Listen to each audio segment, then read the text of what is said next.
अपना स्टेटमेंट दिया है, जिसको कि सर्किल ऑफिसर ने महिला कांस्टेबल की बदौलत अच्छे से रिकॉर्ड भी किया है।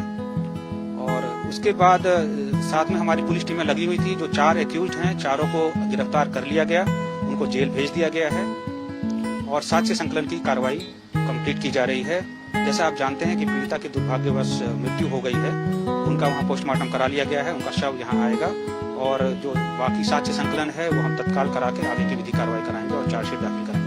का जो आरोप था, इसके लिए कोई मेडिकल टेस्ट वगैरह ऐसा कुछ हुआ जिससे कि ये साबित हो सके कि उनके ऊपर सेक्सुअल असॉल्ट हुआ हो और कई लोगों द्वारा किया गया हो, ऐसा कुछ पुलिस को मिला है? देखिए, जब मेडिकल असॉल्ट की बात, जो सेक्सुअल असॉल्ट की बात पीड़िता ने कही, तो डॉक्टरों से इसकी रिपोर्ट मांगी गई। डॉक्टरों ने उसको कंफर्म नहीं किया है। उन्होंने कहा है कि उसको एफएसएल रिपोर्ट से टैली करेंगे, तभी वो उस पर कुछ पुख्ता राय दे पाएंगे। और जो प्राइवेट पार्ट्स में उन्होंने चोटों से इनकार किया है। प्राइवेट पार्ट में कोई चोट ऐसी नहीं है, ऐसे अभी मेडिकल रिपोर्ट में नहीं है।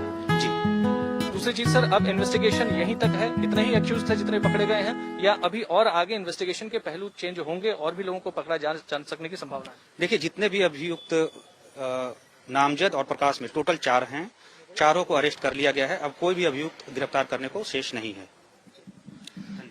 तो पुलिस का साफ कहना है कि 2 चीजें, पहली तो जीव काटने की जो बात है वो बिल्कुल पुलिस नकार रही है, कह रही है कि उनका स्टेटमेंट है उनके पास, उन्होंने स्टेटमेंट लिया है, जीव नहीं काटी गई है। दूसरा, डॉक्टर्स की जो टीम यहाँ पर जिन्होंने प्राइमरी ट्रीटमेंट दिया, उन्होंने ऐसे मेडिकल रिपोर्ट में कोई बात ऐसी नहीं कही जिससे सेक्सुअल असॉल्ट की कोई बात सामने आए।